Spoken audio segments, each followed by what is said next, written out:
여러분 안녕하십니까. CJB 시사공방입니다. 최근 교육계의 최대 이슈로 떠오른 온종일 돌봄법. 이 법안을 두고 최근 갈등이 심화되고 있습니다. 이로 인해서 지난 금요일에는 돌봄 전담사들이 1일 파업까지 했는데요. 특히 지자체로 돌봄 교실 운영을 이관하는 문제를 놓고 현재 찬반 의견이 팽팽한 상황입니다. 오늘 시사공방에서는 현재 돌봄 교실이 어떻게 운영되고 있는지, 이 갈등을 어떻게 풀면 좋을지 이야기 나눠보겠습니다. 음영훈 충북교육청 학교자치과 학생복지팀장 나오셨습니다. 네, 반갑습니다. 네, 윤송희 전국교육공무직본부 충북지부 돌봄분과장 나오셨습니다. 네, 안녕하세요. 반갑습니다. 네. 남지윤 충북교원단체 청년협회 부회장 나오셨습니다. 안녕하세요. 반갑습니다. 네, 오늘 나와주셔서 감사합니다. 오늘 이렇게 세 분과 함께 현재 돌봄 교실을 둘러싼 갈등 그리고 해결 방안에 대해서 여러 가지 이야기 나눠보겠습니다. 일단 돌봄 교실 최근에 그 뉴스에서 많은 분들이 또 보시고 갈등이 있구나라고 인지를 하셨을 텐데요. 돌봄 교실에 대해서 잘 알고 계신 분들도 계시고 또 생소한 분들도 계실 텐데 일단 돌봄 교실은 그 초등 돌봄 교실을 보통 얘기하는 거죠. 초등학교에 있는 돌봄 교실이요. 그럼 돌봄 교실이란 일단 무엇인지를 조금 알고 넘어가야 이해가 좀 쉬울 것 같습니다. 초등 돌봄 교실, 구체적으로 어떤 건지 일단 팀장님께서 좀 먼저 말씀을 좀 해주시죠. 네, 제가 그 초등 돌봄 교실에 대해서 간략하게 말씀드리겠습니다. 네. 초등 돌봄 교실은 독립적인 그 정책 사업이 아닙니다. 그 방과 후 학교 정책 안에 포함돼 갖고 1995년 그 531 교육 계획 안에 그 특기 적성 교육, 방과 후 교실, 수준별 보충 수업 등을 포괄해서 방과 후 학교라는 그 명칭으로 2004년도에 통합돼서 운영되어 왔습니다. 그 안에 초등 돌봄 교실이라는 걸 편승해서 지금까지 그 16년 동안 학교에서 돌봄 교실을 지금 운영하고 있는 겁니다. 네. 그 배경과 이제 목적을 보면 맞벌이 가정이 이제 증가하다 보니까 자녀를 좀 안심하게 양육할 수 있는 배경을 가지고 시작됐고요. 저소득층 자녀들의 그 어떤 사교육비 절감, 여러 가지 복합적인 그 좋은 목적이 있습니다. 그 다음에 안정적으로 사회경제 활동에 할 수 있게끔 학부모를 좀 도와주고 네. 그런 촘촘한 사회 안정망을 구축해서 학생을 좀 바람직하게 우리가 교육하자라는 취지에서 했는데 이게 그 대통령 국정운영 5개년 계획에도 그 포함되어 있고 우리 충청북도 교육감 공약 사업으로 추진되고 있습니다. 네, 그렇군요. 좀 덧붙이실 내용 있으신가요? 네, 그 배경에 대해서 잘 말씀해 주셨으니까 저는 이제 조금 현실적으로 방과 후 학교와는 어떻게 학교 안에서 다르게 운영되는지, 돌봄 교실은 어떻게 해서 운영되고 있는지에 대해서 간단히 말씀드리겠습니다. 네. 일단 방과 후 학교 안에 포함되어져서 초등 돌봄 교실이 운영되고 있지만 방과 후 학교는 이제 부모님이 수익자 부담으로 특기 적성 프로그램에 한해서만 운영이 되지만 돌봄 교실이라고 하는 것은 정규 수업 이후에 돌봄 교실에 입시라면 아동의 휴식이나 쉼 또는 이제 놀이 그리고 특기적성 프로그램 모든 것들을 다 포함해서 그 돌봄 교실 안에서 이루어지고 있거든요. 네. 그리고 지금까지는 이제 저희 초등 돌봄 전담사와 또 이제 돌봄을 담당하시는 교사 선생님들에 의해서 지금까지 계속적으로 운영되어 왔다고 보시면 됩니다. 네. 네. 지금 이제 돌봄 전담사로 지금 일을 하고 계신 거죠? 네. 네. 또 덧붙이실 내용 있으실 것 같아요? 초등학교에서는요, 지금 말씀하신 대로 초등 돌봄 교실이 운영되고 있는데요. 교실은 환경적으로 전용 교실이 있고 전용 교실이 부족한 곳은 겸용 교실이 있습니다. 현재 돌봄 전담사와 초등 교사와 함께 일을 한다고 말씀을 하셨는데요. 초등 돌봄 전담사는 돌봄을 주로 하고 있고요. 초등 교사인 돌봄 업무를 담당하시는 분께서 모든 업무, 행정 업무를 담당하고 있는 현실입니다. 현재 교실이 부족한 학교에서는 겸용교실을 이용하고 있는데요. 그로 인해서 초등교사 업무에 또는 교육 활동에 지장이 많이 되고 있는 현실입니다. 겸용교실과 전용교실의 차이는 뭔가요? 전용교실은 초등 돌봄 교실만을 운영하는 교실이고요. 겸용교실은 오전에는 교육활동, 교육과정을 운영하면서 일반적인 초등학교 교실인 거죠? 그렇죠. 그 아이들이 방과 후 수업이 끝난 후에 돌봄 아이들이 오는데요. 거기서 교육 활동을 위해서 아이들을 남겨야 할 때 초등 선생님들이 쫓겨나는 그런 상황이 있는 경우도 있습니다. 아, 그렇군요. 한편으로 보면 교실을 비워주셔야 되는 선생님들의 문제도 있고요. 다른 한편으로 한 보면 교실에서 그렇죠. 그 원래 일반적인 수업이 네. 있고 네, 그다음에 그 수업이 정규 수업이 끝나면 그 자리에서 오후 바로 돌봄 방과후에서 교실이 그렇죠. 시작되는 거예요. 그렇게 운영되는 겸용 교실 같은 경우에는 네. 교사 선생님은 사실 그 수업하는 공간이기도 하면서 그 이후에 업무를 보시는 공간이기도 한데 그 교실을 돌봄 교실로 운영으로 인해서 내주셔야 되는 문제가 있고 네. 반대로 또 저희 돌봄 전담사의 입장에서 보자면 전용 교실이 마련되어 있으면 그 안에서 미리 준비도 하고 아이들이 활동하기 좋은 교육 여건을 만들어 놓고서 할 수 있는데 정규 수업이 끝나자마자 그 뒤에 바로 일반 교실에서 이어서 하다 보니 저희는 더부살이하는 것 같은 남의 교실을 빌렸어야만 하는 그런 또 어려움이 저희들에게는 있습니다. 서로 불편한 거네요. 그렇죠. 뭐 교사 선생님과 저희 돌봄 전담사 모두에게 불편한 상황. 그러면 전용 교실은 확실히 숫자가 적겠네요. 지금 이제 그 데이터를 갖고 제가 이제 말씀을 네. 드리겠습니다. 현재 저희 충북 같은 경우는 초등 전담사가 한 340명이 근무하고 있고요. 그다음에 교원이 담당하는 초등 돌봄 교신이 한 70명. 그다음에 대체직이나 자원봉사자가 이제 하는 게 한 44명에서 한 454실을 운영하고 있는데 저희가 그 전용교실 현황 자료를 한번 조사해 보니까 454실에서 한 398실 정도가 이제 그 전용교실을 갖고 있어요. 그 전담사가 사용하는 그 전담교실은 319실. 네. 그러니까 한 340명 중에서 320명 정도는 전용교실에서 하고 있는 거고, 그 다음에 교사가 한 47명, 기타직이 한 32명. 그래서 겸용교실을 사용하고 있는 현황은 56명 정도가 사용하고 있는데. 전용 교실이 더 많네요. 많죠, 훨씬. 네. 근데 문제는 저희가 그 전용교실이 전혀 없는 학교를 한번 조사를 해봤어요. 해봤더니 14개 학교가 나오더라고요. 네. 그 14개 학교에 하도 의심이 가서 저희가 직접 전화를 다 통화를 해봤는데 전화를 그 현장 확인을 해보니까 도저히 유휴교실이 안 나온다는 겁니다. 남아있는 교실이 없다. 그렇죠. 그러니까 학교의 현장에서는 지금 현재 시설도 포화 상태고, 전담사가 부족하죠, 사실. 그럼 전담사를 더 뽑게 되면 교실이 부족하고. 그러니까 학교 현장에서는 지금, 16년도 그 2019년 국정감사 그 결과 분석 보고를 보면은 16년도에 한 24만 명이 아이들이 혜택을 받았는데 그때 수용률이 99%예요. 네. 근데 19년도로 오면서 30만 명까지 우리가 초등 돌봄을 하고 있는데 그때 수용률이 93%밖에 안 되는 거예요. 학생은 느는데 시설과 인원이 부족한 거죠. 교실이 부족하다. 그렇죠. 이런 문제들을 우리 시도교육청에서 자체적으로 해결할 수 있는 부분은 없는 겁니다. 그렇기 때문에 이런 부분들을 좀 지자체도 같이 나와서 협력해가지고 우리가 할 수 없는, 방어할 수 없는 거죠. 쉽게 얘기해서. 이런 부분들을 좀 지자체에서 좀 같이 활발하게 해줬으면 좋겠는데 지금 이 토론 자리에도 지자체는 나오지 않았다는 거죠. 이런 부분들을 우리가 좀 검토해야 되지 않나 하는 생각이 듭니다. 그것이 지금 갈등의 이제 핵심이고요. 저희가 보면 돌봄 수요가 많은 그 지역일수록 아이들이 많잖아요. 그런 학교, 초등학교일수록 또 유휴교실이 없습니다. 그런데 돌봄 교실을 만들어야 하는 상황에서 만들다 보면 기존 교육 활동을 할 수 있는 교육이 부족하여 그 학급당 인원수가 많을 수밖에 없는 그런 지역이 많습니다. 그래서 유휴교실이 많을수록 학급수가 적고요. 그리고 돌봄 수요가 많을수록, 그다음 학급당 인원수가 많을수록, 그다음 돌봄 교실이 만들어질수록 보통 교육 활동의 지장을 더욱 많이 초래한다고 볼 수가 그럴 있습니다. 수밖에 없겠네요. 사람이 네네. 많으니까. 네네. 자, 그러면 돌봄 교실에 대해서 조금만 더 이해해 보겠습니다. 일단은 제가 이해한 거는 오전에 이제 초등학생 같은 경우에는 오전까지 이제 수업을 네. 일반 수업을 듣고 네. 점심을 먹고 보통 하교를 하는데 맞벌이 가정 같은 경우에는 집에 이제 부모님이 안 계시니까 네.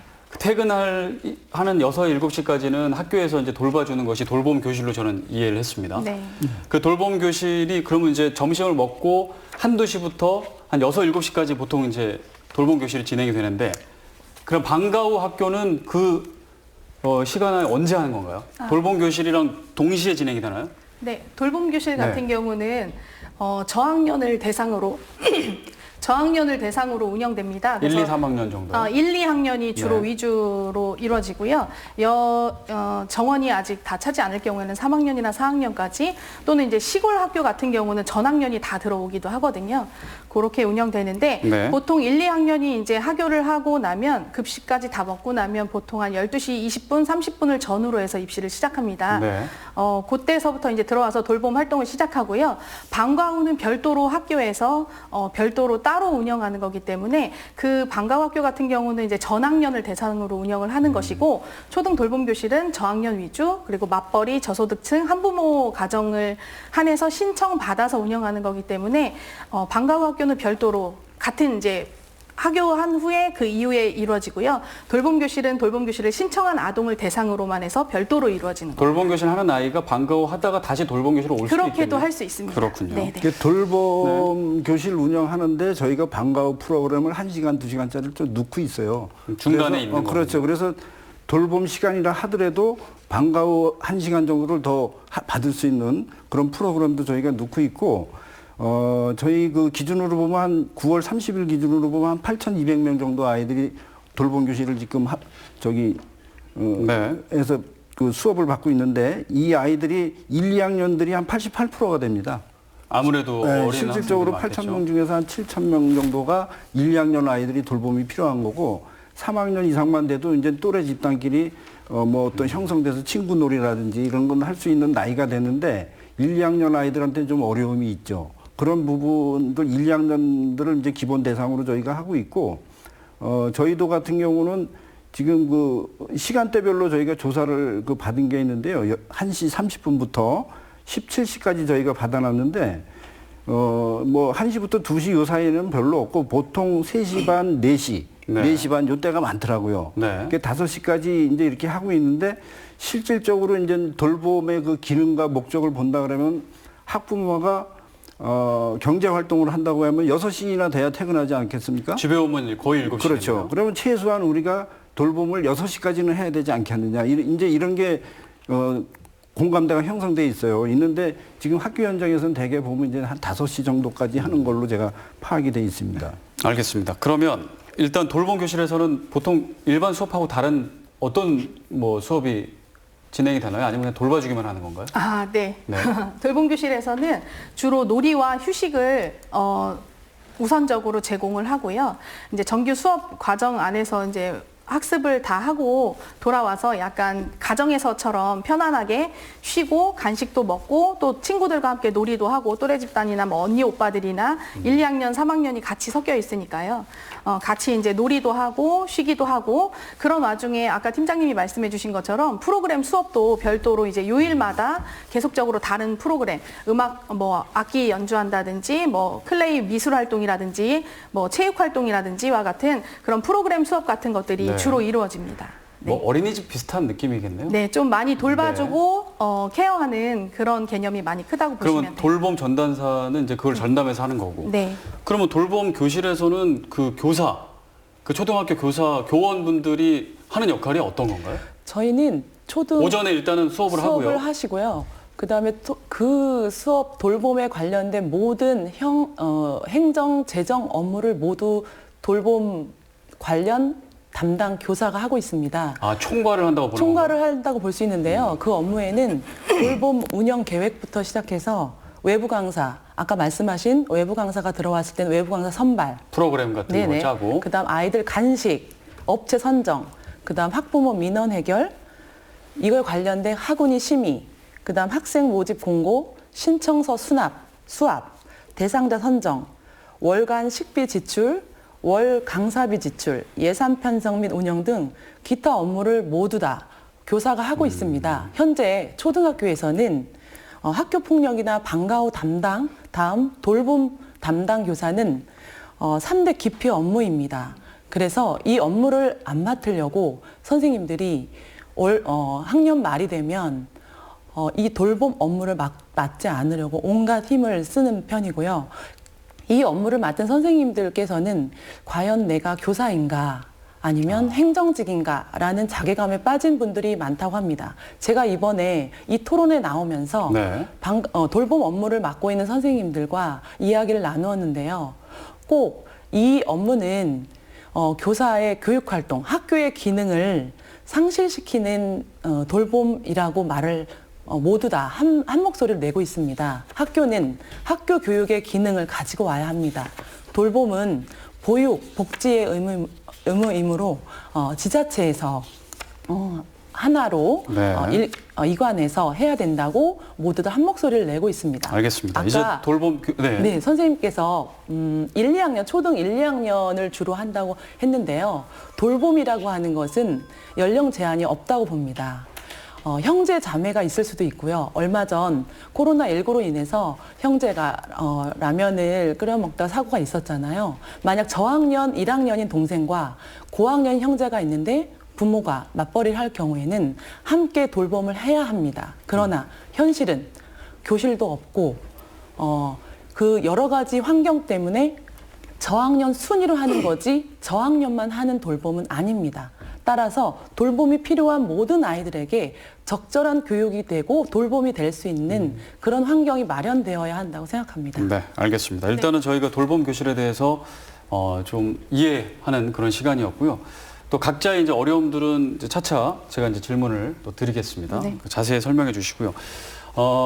일단은 지금 지난주 금요일에 돌봄 전담사들이 파업을 했습니다. 왜 파업을 했는지 저희가 또 이제 알아봐야 될 텐데, 그게 앞서 말씀드린 얼마 전에 발의가 됐습니다. 아직 통과가 된 법은 아니고요. 발의가 됐는데 그 법의 내용 때문에 지금 전담사들이 그 법의 내용이 조금 안 좋다. 네. 그렇죠? 그래서 지금 반발이 있는 건데요. 일단 어떤 내용을 담고 있기에 이렇게 논란이 된 건지 일단 좀 설명해 주시겠어요? 이 법이 제정되기까지의 어떤 그런 사항에 대해서 말씀드리겠습니다. 이게 2019년도 이제 국정감사 분석 자료에서 나온 자료입니다. 그래서 법률적 근거가 미비하다 보니 그 학생의 안전과 프로그램의 그 질 관리가 좀 저하되고 종사자의 그 처우 등에 좀 한계가 있다 해서 그 2016년, 19년도에도 국회에서 그 20대 국회에서도 발의를 했었습니다. 근데 그 임기 만료가 돼서 이제 폐기가 됐고 또 문제가 계속되니 21대 국회에서 그 권칠승 의원하고 강민전 의원이 이제 그 발의를 했는데 네. 그 권칠승 의원이 그 발의한 내용은 이제 교육부 장관이 온종일 돌봄 계획을 수립하라. 그리고 강민정 의원이 그 발의한 내용은 국무총리가 위원장이 되고 그래서 온종일 돌봄 특별위원회를 구성해서 돌봄에 대한 그 법령을 이제 발의를 했는데 공통적인 거기에 대한 그 목적이나 이런 걸 보면은 운영 주체를 지방자치단체가 하여야 한다 이제 이렇게 본 거예요. 그러다 이 보니까 법이요? 그렇죠. 지금은 돌봄 교실의 운영 주체가 지금은 어딘가요? 지금도 지자체에 있죠. 여가부하고 복지부에 있는데 우리 초중등 교육법에는 교육에 관한 법밖에 없어요. 네. 돌봄에 관한 법은 아예 없고 그런데 지금 이 2004년도에 이제 방과후 학교를 운영하면서 초등 돌봄 교실을 운영하면서 16년 동안 교육부가 이걸 끌어안고 해온 거예요. 그런 이런 부분들이 그럼 이제 교육부가 어쨌든 명확하진 않았지만 교육부가 운영을 하고 있었던 건가요? 그렇죠. 네. 해온 거죠. 네. 16년을 해오면서 코로나가 되면서 이제 불거진 거예요. 너무 피로도가 많다 보니까 전담사도 힘들고 교사도 힘들고 학교 현장에서 교사는 이제 회의감을 느끼는 거죠. 내가 교사로 아이들을 가르치러 온 건지 돌봄을 하러 온 건지 네. 이런 문제가 되다 보니까 계속 사회적인 그 문제가 되고 있는 겁니다. 이런 문제를 해결을 위해서 이제 국회에서 입법기관에서 그 온종일 돌봄 운영 지원에 관한 특별법을 이제 발의를 했는데 저의 생각은 행정청의 생각은 이러한 법률적 근거가 미비하니 좀 더 촘촘하게 법률적 근거를 제시해서 네. 교육과 돌봄의 영역을 분명히 해서 학생이나 그 교사, 전담사, 학부모 모두가 좀 사회적 합의를 좀 이뤄내야 되지 않을까 이런 네. 생각을 해봅니다. 그러니까 그동안에 이제 시행은 하고 있었지만 법이 없어서 여러 가지 문제점들이 있었는데 이번에 이제 법을 통해서 확실하게 근거를 마련해서 잘 운영하고자 네. 그래서 이제 법이 마련된 건데 이 법이 지금 문제가 있다는 겁니다. 네. 일단 말씀드릴게요. 먼저 이제 그 팀장님도 계속적으로 이제 교육과 보육의 그 분리에 관해서 이제 계속 말씀하시고 계신데 일단 저희는 학교 안에서 아동을 대상으로 해서 이루어지는 모든 행위는 그게 뭐 급식이든 뭐 어떤 활동이든 돌봄이든 아니면 정규 수업 과정이든 아동을 대상으로 학교 안에서 이루어지는 모든 행위는 교육적인 관점에서 교육적인 가치관을 가지고 바라봐야 하고 그렇게 이루어져야 한다고 생각하는 주의이고, 그래서 넓은 범위에서 돌봄도 얼마든지 그 교육의 영역 안에 포함되어 있다라고 보고요. 그런 가치관과 생각을 가지고 돌봄이 운영될 때 비로소 이제 돌봄 교육의 질이 올라갈 수 있을 거라고 저희는 생각하고 있습니다. 네. 또 이제 저희가 이 온종일 돌봄 법안에 관해서 폐지를 주장하고 있는데, 그 온종일 돌봄 법안에서 자체도 이 초등 돌봄을 교육과 보호의 활동이라고 정의하고 있거든요. 그처럼 이미 이제 사회적으로 또 학교에서 이렇게 학교가 요구받는 그런 어떤 사회적인 그런 기대가 단순하게 정규 수업 과정만을 말하는 것이 아니라 교육복지 차원에서 넓은 범위에서 돌봄이나 모든 학교 안에 이루어지는 것들이 다 교육의 영역에 포함되어서 이렇게 운영되었으면 좋겠다라는 그런 사회적인 그 기대감이 크고요. 그런 요구를 계속적으로 받아오고 있습니다. 그런데 이제 오히려 교육과 보육을 철저하게 분리해서 하는 거는 제가 볼 때는 약간 과거 지향주의적인 예전의 학교 교육을 생각하는 그런 주장이라고 생각이 되고요. 일단 온종일 돌봄법의 그 문제점을 크게 4가지로만 딱 짚어서 말씀드리겠습니다. 첫 네. 번째는 팀장님도 말씀하셨지만 그 초등 돌봄에 대한 그 학교와 교육청의 책임이 규정되어 있지 않습니다. 이렇게 되면 모든 책임과 권한을 다 지자체로 이관한다라는 그 문제가 생겨나는 거고요. 네. 지자체로 이관되면 이제 거기에서 돌봄의 운영이나 또는 저희 돌봄 전담사의 뭐 고용이나 이런 모든 것들이 다 지자체로 이관이 될 수 있게 되면서 거기에서 오는 이제 문제가 생겨나고요. 두 번째로는 이제 초등 돌봄을 설치 운영하는 자가 공적 주체인지 아니면 민간인지 명확하게 밝히고 있지 않습니다. 따라서 이 법안이 만약에 통과가 된다면 지자체로 이관된 후에 학교 돌봄 교실은 민간 위탁 운영으로 전락될 가능성이 매우 크기 때문에 문제가 되고요.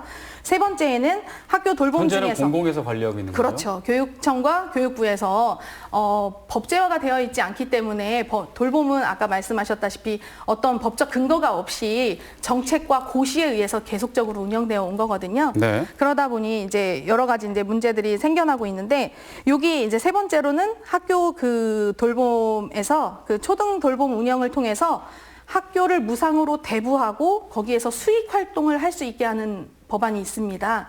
그래서 그 부분을 통해서 우리는 이제 공적 돌봄의 영리화를 허용한다라고 보아서 문제를 지적하고 있는 거고요.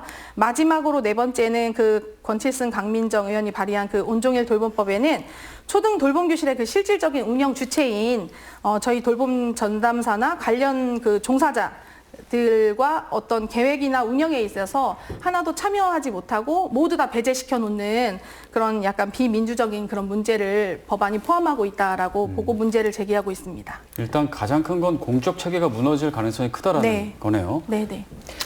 네, 저희 온종일 돌봄 체제의 운영 지원에 관한 특별 법안은요, 저희 학교에서 봤을 때는 그동안 돌봄과 복지, 그다음 교육은 분리해서 해야 된다는 생각이 같습니다. 그래서 학교 위주의 돌봄을 넘어서서 지방자치단체 중심의 돌봄을 논의하는 것에 저희는 큰 의미를 두고 있습니다. 그리고 이 법안은 학교 교육의 본질, 그 영역이 아닌 보육과 복지 업무를 학교가 아닌 지방자치단체가 돌봄 계획 수립과 시행의 주체가 되어야 한다는 그 뜻을 저희는 의미 있게 보고 있습니다. 현재 돌봄과 교육은 분리해야 합니다. 처음 이 돌봄은 대통령 공약 중에서 국가의 출산 장려, 여성의 일과 가정의 양립을 위한 정책의 일환으로 돌봄 교실 운영, 시설 및 사회적 인프라 미구축으로 학교에서 떠맡은 사업입니다. 학생이 주체이고 학생이 있는 학교를 저희가 교실을 빌려준 거지요. 지금은 그런 때는 아닌 것 같습니다. 질 높은 돌봄, 복지가 이루어져야 하는 시대입니다. 부디 교육과 돌봄 복지는 분리되어야 합니다. 네, 팀장님. 이제 이런 그 현장의 목소리가 이제 팽배하게 하고 있는데, 저희 행정청에서는 그런 거예요. 이게 돌봄의 기능과 교육을 어떻게 영역을 명확하게 구분할 수 있느냐. 그러면 이제 여러 가지 안들이 지금 나와 있거든요. 뭐 가령 돌봄을 뭐 지자체로 완전히 이관하는 방법, 네. 또 아니면 학교 시설을 대여하고 지자체가 운영하는 방법, 아니면 또 현재 우리 교육청이 운영하고 있는 돌봄 한계 내에서 한다든지, 그리고 그 수용하지 못하는 학생들을 지자체가 좀 같이 협력해서 이루어진다면 돌봄 수혜를 다 받을 수는 있겠죠. 그러한 여러 가지 방안들을 좀 뭐 중앙부처가 좀 협의해서 그 법령 개정도 좀 촘촘히 문제점에 대한 걸 검토해갖고 수정해가지고 재발의한다든지 해서 이번 그 코로나19를 계기로 해서 좀 우리가 정확한 그 돌봄과 교육에 대한 어떤 중앙 정부에서 좀 역할을 해주는 것이 좋지 않을까 이런 생각을 갖고 있고요. 그다음에 지방자치단체의 그 재정 자립도는 상당히 낮습니다. 네. 뭐 30%대 밑으로 있고 군 지역 같은 경우는 10%대밖에 안 되고요. 근데 제가 그 도청 그 자료를 보면서 이제 하나 놀라운 사실을 발견했는데, 거기에 보면 재정 자주도라는 게 있어요. 재정 자주도는 뭐냐면 재원의 활용 능력이걸랑요, 운영의 그 여력인데 그게 한 70% 돼요. 그러면 지금 충청북도가 한 5조 정도의 그 예산을 갖고 있는데 저희는 한 2조 7천억 정도 갖고 있습니다. 근데 저희가 그 교육비 특별회계 예산을 제가 살펴보니까 인건비, 교육복지, 뭐 학교 신증설, 기관 기본 운영비, 경직성 경비가 85%예요.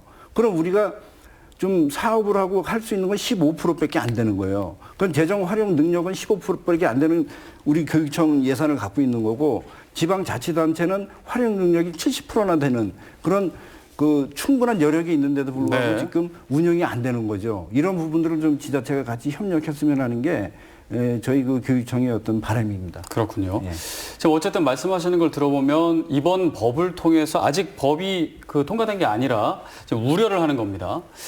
지금은 현재 돌봄 교실이 교육부나 교육청이 이제 원래 명확하지 않았는데 일단은 맡게 돼서 하고 있었습니다. 운영을.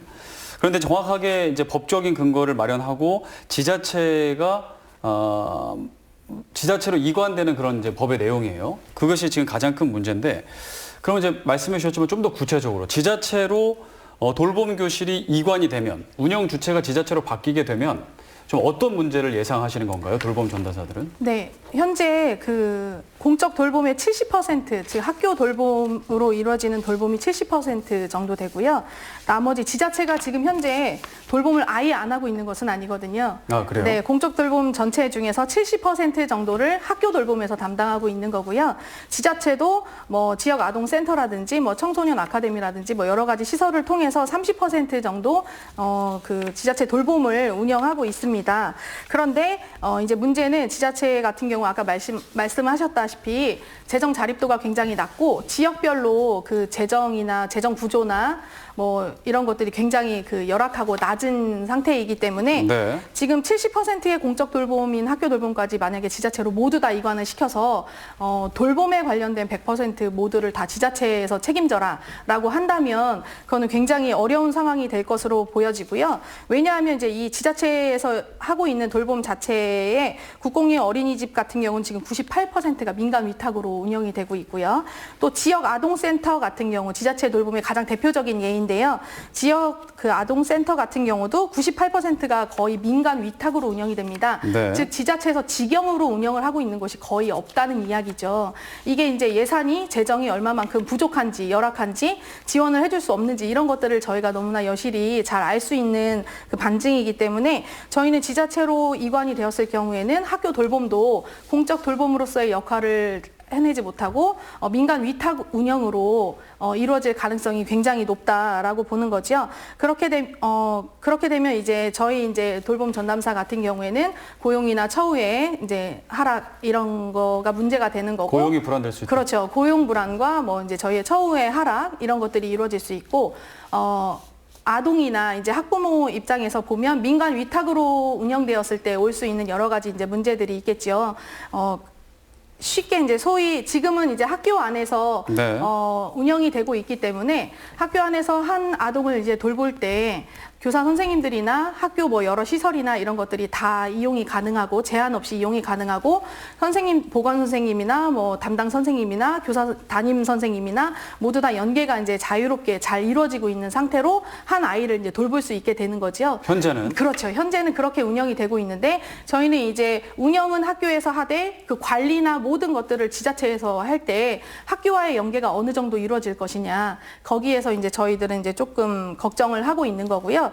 지자체 같은 경우는 지금 현재 그 돌봄 교실을 운영할 수 있는 어떤 인프라나 재정이나 뭐 또 교육적 철학도 약간 좀 부족할 수 있고요. 또는 뭐 정책 대상이나 저희 같은 인력이나 종사자의 처우, 서비스, 재원 이런 다양한 측면에서 전부 다 문제점과 애로가 있다고 보여지고요. 또 이제 저희가 그 자료 중에 국회 입법처에서 그 조사한 자료가 있었는데 지금 현재 지역 아동센터를 운영하고는 있지만 그 이제 평가를 해놓은 것이 있거든요. 그 평가서에 보면 이제 그 원래 그 지역 아동센터나 이런 지자체 돌봄을 통해서 이루고자 했던 목표에는 굉장히 많이 부족하고 그 지원이나 이런 것들이 어렵다라는 평가를 받은 내용이 있거든요. 그런 것을 보았을 때 저희는 이제 지자체 이관되었을 때 학교 돌봄도 그렇게 될 수 있다. 이런 많은 문제가 생겨날 수 있고 또 민간 위탁이 가장 큰 문제가 되는 것이 민간 위탁은 수익 사업이거든요. 어떤 그 민간 위탁으로 운영이 될 때는 어떤 이윤이나 수익을 내어야 하는데 그렇지 않는 사업들은 많이 폐지되기도 하고 없어지기도 하거든요. 그렇기 때문에 그런 접근으로 해서 이 학교 돌봄을 만약에 지자체로 이관돼서 민간 위탁이 된다면 공적 돌봄이 뿌리채 흔들릴 수 있는 그런 문제가 네. 생겨날 수 있다라고 보고 있습니다. 지금 이런 걸 우려하고 계십니다. 이런 우려, 그러니까 민간 위탁이 되면서 여러 가지 질적인 하락, 고용 불안 등등 여러 가지 우려를 얘기해 주셨습니다. 그렇게 될 가능성이 높은가요? 제가 말씀드리겠습니다. 네네. 현재 초등학교 선생님들께서는 지금 아까 말씀하신 대로 아이들이 돌봄 교실에 있는 순간 돌봄 전담사는 아이들을 돌보는 거고 나머지 지금 말씀하신 대로 나머지 퇴근할 때까지 모든 교육 활동과 돌봄 교실을 두 가지 업무를 다 맡고 있지 않습니까? 그러나 지금 지방자치단체 재원보다 국가교육재정을 통해서 돌봄 체제가 이루어지면 말씀하신 대로 돌봄 전담사의 신분 보장에 문제가 있을 수는 있다고 봅니다. 제가 그쪽 전문가가 아니기 때문에. 그러나 지역사회 돌봄과 지자체의 역할이 강조되고 이러한 변화의 과정에서 돌봄 전담사들의 신분과 처우에 대한 우려 때문에 아이들의 돌봄에 질적 영향에 미치면 안 된다고 생각합니다. 현재 지역 아동센터에 돌봄을 맡기는 아이들이 학교에 있는데요. 그 아이들 같은 경우에는 학교 시간에 맞추어서 버스도 오고요. 그 아이들 저녁까지 먹고 가장 가까운 집과 가까운 곳에 학부모님들이 아이들을 데리고 올 수 있는 그런 아주 좋은 시스템이 있습니다. 그럼에도 불구하고 학교에 모든 것을 맡기는 것은 문제가 있다고 생각하고요. 돌봄 교실은 1, 2학년 아이들이 수업이 끝나고 교실로 들어가지 않습니까? 그 사이에 3, 6학년들은 교육 활동을 하고 있습니다. 그렇기 때문에 3, 6학년들의 교육 활동을 위해서 모든 교실이 또 이루어지는데 그때 1, 2학년 아이들은 조그만 교실 안에만 있어야 합니다. 그다음 아이들이 3, 6학년들이 끝나는 3시 이후에는 또 방과 후 학교가 또 이루어지고 있습니다. 그 또한 돌봄교실 아이들은 밖으로 나오지 않는 것이 현실입니다. 그렇다면 아침부터 8시간 동안 학교라는 갑갑한 교실에 있는데 과연 학부모님들이 이걸 알고 있을런지 이걸 우리가 오픈하여 학교는 이런 질적인 돌봄을 하기에는 여력이 부족합니다. 체계적인 매뉴얼과 체계적인 행정 시스템으로 지방자치단체와 국가가 함께 힘을 모아서 이제는 돌봄을 체계화해야 될 때라고 봅니다. 그러니까 지금 학교에서 그 지금 현재 상황으로 해야 질적으로 유지가 될 수 있다라는 말씀이시고 현재 상황은 질적으로 계속 유지가 안 되고 오히려 더 하락할 것이다라는 이제 상황이요. 학부모님들의 입장에서는 학교가 네. 제일 안전한 공간이라고 생각하고 있어요. 저도 마찬가지고. 네. 근데 이제 문제는 이런 문제들을 그 교사가 너무 힘든 거예요. 오전에 수업하고 오후에 한 7, 80분 정도가 오후에 돌봄까지 아이들을 하고 있으니까 이런 부분들은 교육을 오히려 더 저하시킬 수 있다. 이런 문제가 있기 때문에 그 교사는 교육을 할 수 있는 환경을 만들어줘야 되고 돌봄은 전담사가 할 수 있는 환경을 만들어줘야 되는데 이 방법론이 걸랑요. 이걸 지자체가 갖고 갈 거냐 아니면 계속 학교 안에서 어떻게 문제 해결을 할 거냐 이런 부분인데 아까도 말씀드렸지만 재정 자립도는 낮다 할지라도 재정 자주도가 높은 지자체에서도 좀 더 적극적으로 좀 참여를 해야 되지 않겠느냐 하는 게 이제 중앙부처에서도 그 생각이고. 네, 저희도 지금 네. 현재 이제 잠시만요. 네. 그 중구청 서울 중구청 같은 데는 그 초등 그 돌봄 교실을 직영화한 데도 있어요. 있어서 전담사 2명을 뽑고 8시까지 아이를 돌봐주고 좋은 프로그램을 특별하게 만들어서 케어해주고 하니까 만족도 조사를 했는데 거의 99%가 좋다고 나온 거예요. 한 7, 8시까지 해주니까. 그게 이제 각각 가는 그 우리 도에서도 그 괴산 같은 경우에는 송면중학교에 그 31억 8천만 원의 그 국고를 받아가지고 괴산해서 네. 그래서 송면중학교 부지에다가 2층 건물로 그 생활 그 SOC 복합화 사업으로 그 안에다가 체육시설, 작은 도서관, 뭐 공동육아 나눔터 등 이런 시설을 갖춰갖고 마을에서 아이들을 같이 돌볼 수 있는 체제를 하는 지자체도 상당히 지금 많이 나타나고 있어요. 그러니까 지자체로 이관된다고 해서 반드시 나쁜 쪽으로 가는 건 아니다. 아, 그렇죠. 예. 네. 일단 먼저 제가 성함을 잘 몰라서 네. 네. 선생님께서 말씀해 주신 남주현 대로 부회장님. 네. 선생님께서 말씀해 주신 대로 일단 이제 모든 교사 선생님들이 전부 다 돌봄에 투입돼서 하는 것은 아닙니다. 그 돌봄 교실을 담당하는 선생님은 그 학교에 1분 또는 2분이시거든요. 근데 이제 지금 대화 중에 듣다 보면 모든 교사 선생님들이 마치 이제 돌봄에 다 투입되어서 지금 굉장히 피로도가 높은 것처럼 말씀을 하셔서 한 학교에 한 몇 %, 정도가 돌봄 교사를 하시나요? 1명이나 2명이죠. 전체 몇 명이죠, 보통? 전체는 학교의 규모에 따라 모두 다르죠. 이제 그런데 그 전체 중에 돌봄 총괄은 1명입니다. 또는 네. 이제 제가 아직까지 2명인 학교는 제가 본 적이 없어서 모르겠는데 대체로 1명이군요. 네, 보통 1~2명의 선생님이 하시는 거고요. 지금 이제 모든 행정 업무를 다 교사 선생님이 하고 계신다라고 했지만 모두는 아니고요. 저희 돌봄 전담사 같은 경우도 지금 현재 그 담당 교사 거의 없이 모든 업무를 다 하고 계시는 선생님이 계십니다. 그런 선생님들이 계시고 또 아니면 저처럼 부분적으로만 하는 선생님도 계시겠죠. 큰 예산이나 재정 관련된 거, 또 강사 계약하는 거 이런 거를 제외하고 이제 뭐 교실에 물품 품위한다든지 뭐 물품 행정 업무 또는 뭐 아동의 그 아동 관리하는 뭐 그런 여러 가지 이제 업무들이 있는데 그런 업무를 부분적으로 하시는 분들도 있고요.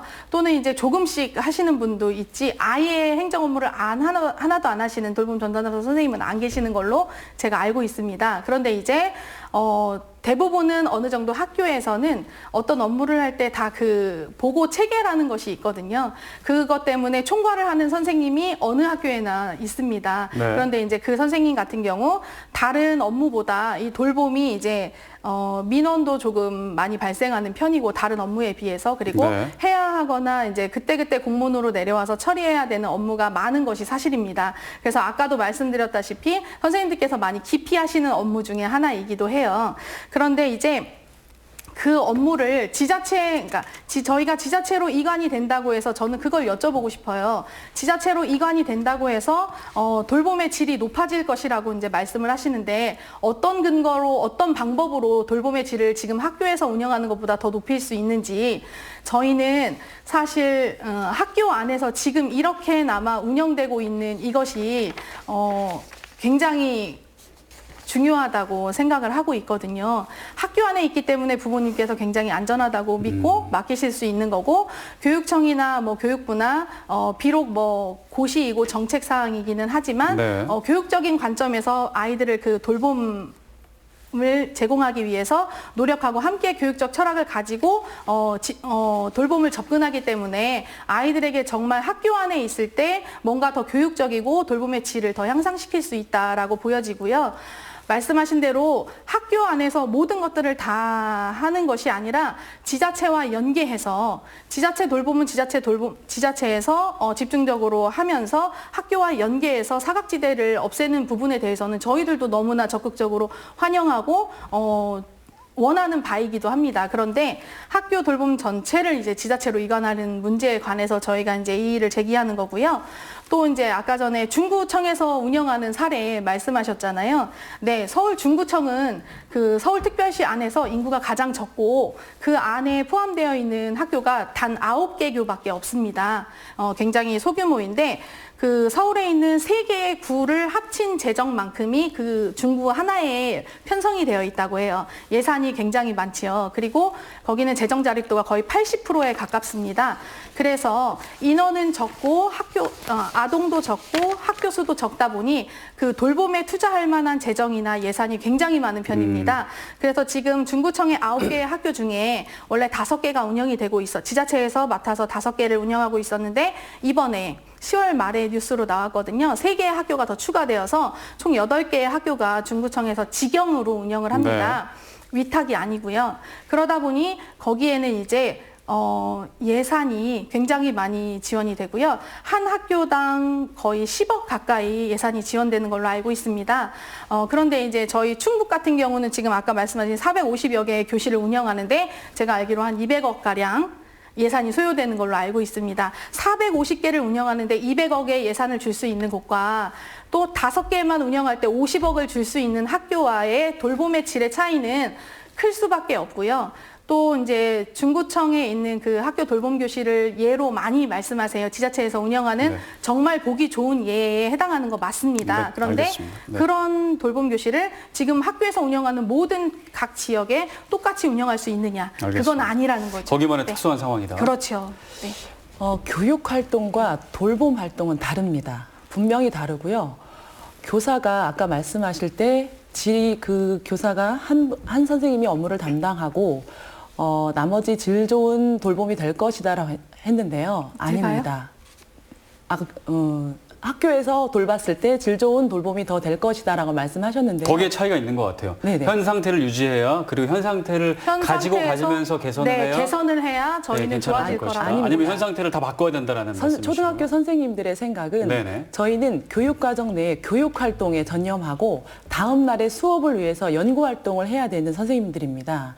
한 명이라 할지라도 그 선생님 또한 다음 날 아이들의 교육과정을 운영해야 되는 선생님인데요.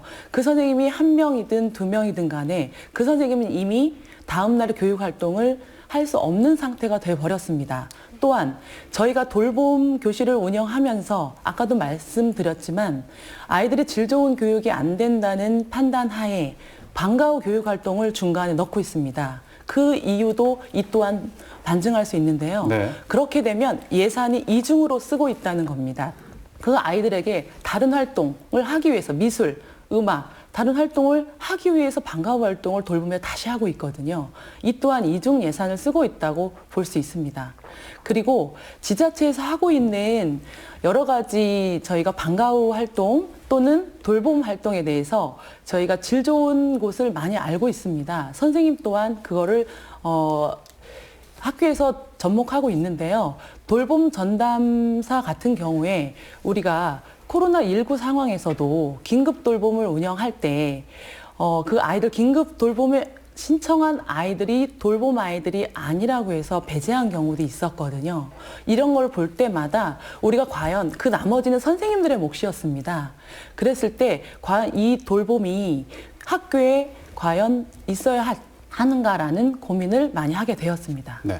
그러니까 저는 이 지점에서 이런 생각이 드는데요. 저는 뭐 구조를 잘 모르니까 그 교원분들이 그 행정이 부담이라면 교원분들은 교육에 집중할 수 있도록 하고 그 행정은 돌봄 전담사님들한테 다 주는 방향은 없을까요? 그 이제 네. 그런 게 이게 전국적인 상황인데요. 네. 우리 도 같은 경우는 이제 한 뭐 92% 정도 340명 중에서 310명, 10명이 그 8시간 근로 계약을 해줬어요. 상당히 좋은 근로 환경이 있어요. 사실 우리 도 같은 경우는. 네. 타시도 같은 경우는 6시간 미만 근로 계약이 82%예요. 네. 그러니까 그 사람들한테는 업무를 줄 수는 없어요. 사실. 꼭 필요한 시간에 근로 계약을 해놨기 때문에 가령 1시부터 뭐 6시까지, 7시까지 근로 계약을 해준 거예요. 네. 그러다 보니까 업무를 주기는 부담이 가지만 우리 도 같은 경우는 학교 현장에 어떤 이런 업무 영역에 대한 문제가 있다면은 이 부분은 우리 지금 전담사분들이 좀 더 한번 전향적으로 좀 판단해서 업무를 좀 가져가는 게 맞지 않나 하는 생각이 들고 그러면 교육과 돌봄의 이제 업무 영역은 해결이 되는 겁니다. 문제는 또 초등교사가 돌봄 교실을 들어가는 게 문제예요. 돌봄 교실을 들어가는 건 전담사의 그 숫자가 부족하기 때문에 교사가 부담하는 거거든요. 네. 그게 한 7, 80명 돼요. 이런 부분들을 우리가 해결해 줘야 되는데 아까도 말씀드렸지만 교육비 특별회계가 인건비가 내년에 850억 정도가 증가가 되고 네. 또 그다음에 교육복지 사업이 한 1,400억 정도가 증가가 돼요. 그러다 보니까 그 실질적으로 우리가 운영할 수 있는 여력이 없는 거죠. 총액 인건비도 사실 지금 오바돼서 운영되고 있다는 겁니다. 그러니까 교육 공무직인 전담사를 더 채용할 수 있는 그런 여력도 안 되는 거죠. 자, 이런 게 그러면 어려움이 있어요. 그럼 전담사 분들이 그럼 교사분들이 지금 안고 있는 그 행정 업무를 떠안는 것이 좋겠다라는 말씀이시네요. 네, 그런 부분들은 그렇게 가져가는 지금, 것이? 교섭을 통해서 지금 하고 어떻게 있어요. 생각하십니까? 네, 떠안는다는 표현은 조금 그렇고요. 저희 돌봄 전담사 같은 경우는 네. 그 선생님들께서 하고 계시는 그 업무를 저희가 가져오는 것이 당연히 맞다고 생각하고 있습니다. 왜냐하면 그럼 해결되는 거 아닌가요? 근데 그 노조 해결에 간에 있어서 교섭이 굉장히 좀 어렵습니다. 있습니다. 왜냐하면 세부적으로 있겠죠. 네, 굉장히 어렵습니다. 저희 선생님들께서 이제 전부 다 저희도 이제 설문조사도 하고 의견도 많이 수렴해서 본 결과 사실 이제 돌봄교실에서 이루어지는 그런 행정 업무를 저희 돌봄 전담사에게 이관을 하는 것이 저희도 맞다라고 생각합니다. 왜냐하면 업무를 하는데 효율성도 좀 떨어지거든요. 여러 보고 체계를 거치다 보니까 네. 일이 좀 더뎌지는 것도 있고 저희가 이제 실무자이다 보니 실무자만이 알 수 있는 또 그런 일들도 많이 있고 저희가 처리할 때 조금 더 빨리 되는 일들도 있기 때문에 업무 효율적인 면에 있어서도 저희가 가져와서 하는 것이 응답 맞다고 생각하고요. 그렇게 하다 보면 이제 그 돌봄 담당 교사 선생님께서 정규 수업에 집중하셔야 되고 연구도 하셔야 되고 하는데 그런 시간을 이제 돌봄 때문에 많이 빼앗겼고 지금 그래서 이제 지자체 이관도 적극적으로 이제 말씀해 주시고 있는 것 같아서 그렇게 저희가 행정 업무를 가져오다 보면 그런 어떤 행정 업무로 인한 교사 선생님들의 그런 고충이나 이런 문제는 거의 대부분은 해소될 것이다라고 보고 있는데요. 네. 문제는 그렇게 하기 위해서는 아까 말씀해 주신 대로 전국적으로 4시간에서 6시간 즉 아이들이 딱 입시라는 시간에만 채용되어 있는 선생님들이 대다수이시거든요. 그 선생님들에게 아이들이 있는 순간에 아이들을 두고 행정 업무를 할 수 있느냐. 안 되겠죠. 아이들을 네. 돌보고 있는 와중에 아이들을 방치해두고 업무를 하고 있다는 것은 저희는 좀 사실 상상하기 좀 어려운데 그러다 보면 그 업무를 할 시간을 저희에게 부여하기 위해서 시간제로 채용한 그런 선생님들을 상시 전일제로 8시간 근무로 전환을 해주어야 되는 문제가 발생합니다. 이번에 이제 파업하면서 그렇죠. 그 전담사분들이 주장한 것 중에 하나가 그렇죠. 전일제, 네. 8시간 지금 시간제인 그 분들을 8시간 전일제로 이렇게 하고 바꿔달라는 주장이죠. 그래야지만 행정 업무를 저희에게 부여했을 때 저희도 아동이 없는 시간에 행정 업무를 받아서 그 교사 선생님이 그렇게 다음날 연구나 수업에 지장이 생길 정도로 많이 생겨나는 업무가 많다는 얘기잖아요. 그 일을 하기 위해선 저희도 시간이 필요합니다. 그렇기 때문에 저희도 8시간으로 상시 전일제를 전환을 해주시면 업무를 이관해 와서 오전에 아이들이 없는 시간에 한 2시간 정도 되거든요. 2시간, 3시간. 그 사이에 발생하는 모든 행정 업무를 저희가 할 수 있다라고 이야기를 하고 있는 거지만 상시 전일제로 모두 전국을 그렇게 변경하기에는 시도 교육청에서 뭐 개인적으로 할 수 있는 일이 아니고 교육당국이나 교육부나 국가 차원에서 재원이나 뭐 이런 것들이 준비되어야 한다는 알겠습니다. 문제가 있습니다. 그러면 지금 현재는 충청북도는 다행히 전일제 근무하시는 분들이 많다는 거죠. 몇 퍼센트 그렇죠. 되나요? 우리 91%. 거의 전일제. 네. 전일제가 되게 충북은 다행히 괜찮은 상황이네요. 네. 좋은 그럼 그런데- 충북만 바꾸면 안 되나요? 그런데 저희만 또 지금 할 수 없는 네. 것이 네, 저희가 그런 이제 선생님들이나 뭐 이제 행정직으로 근무하시는 이제 공무원 선생님들이나 이런 분들은 어떤 법적인 근거에 한해서 업무를 이제 부여받고 하실 수 있는데 저희는 사실 그런 법적 근거가 전혀 없기 때문에 이런 업무를 교육청에서 뭐 전담사가 하라 아니면 뭐 어떻게 하라라고 이렇게 할 수 있는 상황은 아닙니다. 절차가 그렇기 때문에 필요하겠죠. 그렇죠. 지금 일단- 근로계약이 네, 근로계약. 이제 알겠습니다. 지금 제가 이걸 하면서 네. 조사하다 보니 네. 충북이 돌봄 전담사 340명 중에 네. 310명으로 91%가 8시간이라는 걸 보고 저도 깜짝 네. 놀랐거든요. 네, 네. 그러면 네. 그동안 왜 그랬을까라는 생각이 지금 들었잖아요. 네. 근데 그거를 저희가 이번에 사실 그동안의 초등학교 선생님들은 네. 함께 공유하는 돌봄 교실 정도만 알고 우리 아이들이 끝나면 가는 교실이구나. 네. 우리 돌봄 전담자 선생님들이 아이들을 잘 돌봐주는 곳이구나. 라고만 생각을 했는데요. 네. 코로나19를 겪으면서 네. 분명히 알았다는 거죠. 저희 선생님들이 투입되기 시작하면서 돌봄 전담사에 대한 관심이 높아졌습니다. 네. 그리고 8시간이라는 시간 동안 아이들이 있는 시간은 뒤에 4시간이지 않습니까? 그리고 이 업무를 선생님들에게 주기가 굉장히 어렵다는 것도 이번에 알았습니다. 저희는 학교 선생님들은 노조를 구성할 수 없습니다. 그리고 학교 경영자인, 결재권자인 교장 선생님과 업무 분장을 하고 있는데요. 그러면 업무를 나누고 부여받을 때 교장 선생님과 이야기를 나누는데 우리가 긴급 돌봄을 코로나19 때 하면서 선생님들도 우리의 교육 활동이 아닌 처음 겪는 교육을 배려하고 보유하고 업무를 하면서 사실 돌봄 전담사 선생님도 함께 나눌 수 있다고 생각했는데 뒤에 노조라는 것이 있기 때문에 굉장히 어렵다는 걸 알았습니다. 이 체계에선 저희도 업무를 선생님들께 선뜻 교장 선생님들도 관리자분들도 줄 수가 없는 상황에서 전혀 하나도 줄 수 없었습니다. 네, 전부 다 선생님들이 알겠습니다. 떠안았습니다. 이제 시간이 거의 다 돼서 마지막으로 한 말씀씩만 할 수 있을 것 같은데요. 네. 어쨌든 충북은 제가 보기에는 뭐 노조 문제도 있고 여러 가지 뭐 보이지 않는 문제들이 있지만 다른 지역보다는 그래도 전일제 전담사들이 있기 때문에 해결할 수 있는 가능성이 조금 더 높지 않을까라는 생각이 좀 드는데 여러 주체들이 모여서 좀 심도 깊은 논의가 필요할 것 같다는 생각, 그리고 교육청이 그런 것들을 좀 주도해서 결론을 내야 되지 않겠나라는 생각이 좀 들기도 하고요. 마지막으로 못다한 말씀, 정리 말씀 한 말씀씩 해주시기 바랍니다. 팀장님. 네, 저희 뭐 하여간 충북교육청에서도 이 돌봄과 관련돼서는 상당한 그 고민과 그 어떤 변화의 어떤 좀 방안을 마련하고자 노력하고 있습니다. 노조와도 계속 교섭 중에 있고 또 교사의 어떤 본질적 교육을 위해서 또 저희가 고민하고 있고 아이들의 그 돌봄까지도 저희가 책임져야 하는 이런 어려운 상황에 있습니다. 우리가 코로나19로 인해서 뭐 경험해보지 못한 그 교육 현장에서 그 학생의 안전을 최우선으로 해서 학생의 학습권 그 보호와 어려운 상황을 극복하기 위해서 전 교직원은 하여간 최선을 다해서 노력하겠습니다. 아울러 그 어려운 여건 속에서도 우리 교육청에서는 그 뭐 부모의 마음 또는 가족의 심정으로 돌봄 교실을 운영하고 부처, 기관, 단체와의 문제 해결을 위해서 사회적 합의를 도출하는데 최선을 다하겠습니다. 좀 아쉬운 점이 있다면 오늘 이 토론 자리에 좀 지방자치단체에서도 좀 같이 참여해서 이런 고민을 좀 토론하고 협의해서 참여해 줬으면 하는 좀 아쉬움이 있었습니다. 네. 그러니까 오늘 그 토론 내용들을 바탕으로 해서 교육과 돌봄이 함께 우리 상생하는 좋은 시간들이 되었으면 좋겠습니다. 네. 다음에 한번 더 모셔야겠네요. 네. 네, 돌봄은 수요자의 필요나 저출산 대책 등을 감안했을 때 확대될 수밖에 없습니다.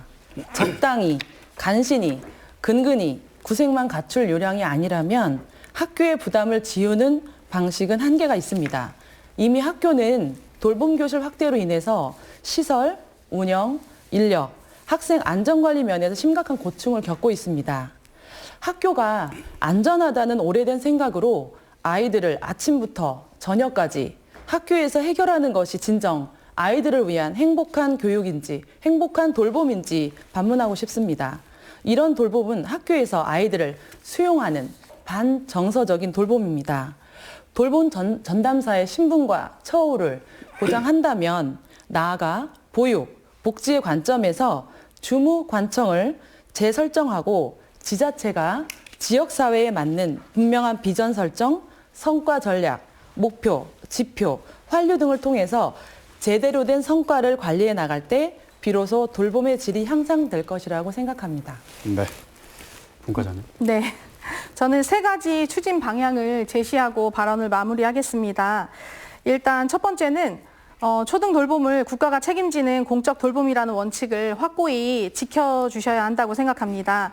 그러기 위해서 지자체 민간 위탁의 우려를 철저하게 방지해주고 또 재정적인 지원도 충분히 이루어져야 한다고 생각합니다. 두 번째는 아이와 학부모 그리고 저희 돌봄 전담사 등 돌봄 현장의 주체를 중심에 놓고 항상 모든 정책을 추진해야 한다고 생각합니다. 정부와 국회가 일방적으로 정책과 법을 추진할 것이 아니라 학부모 그리고 돌봄 전담사, 교사, 교육청, 지자체 모두 함께 협의하고 이해 당사자 간의 사회적인 협의나 대화를 통해서 어느 부분에도 일방적인 피해가 가지 않도록 정책을 추진해야 한다고 생각합니다. 세 번째로는 이제 국가에서 돌봄의 양적인 팽창만 자꾸 이야기할 것이 아니라 질적 향상을 보장해야 한다는 것입니다.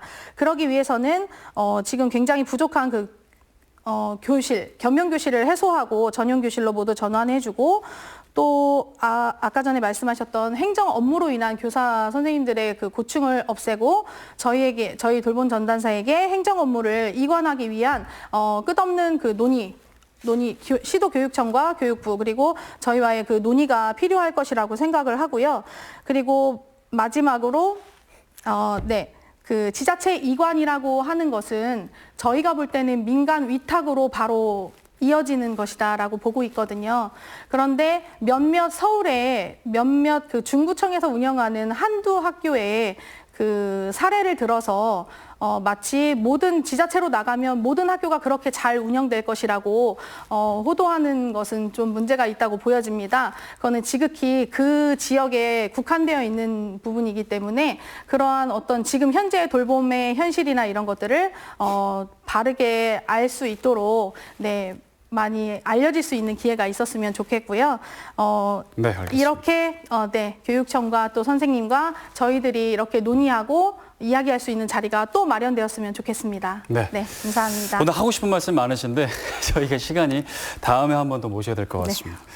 자, 여기까지 오늘은 들어보겠습니다. 음영은 충북교육청 학교자치과 학생복지팀장, 그리고 윤송희 전국교육공무직본부 충북지부 돌봄분과장, 남지윤 충북교원단체 총연합회 부회장 오늘 나오셨습니다. 오늘 말씀 감사합니다. 네, 감사합니다. 네, CJB 시사 공방 여기서 마치겠습니다. 함께해 주신 여러분 고맙습니다.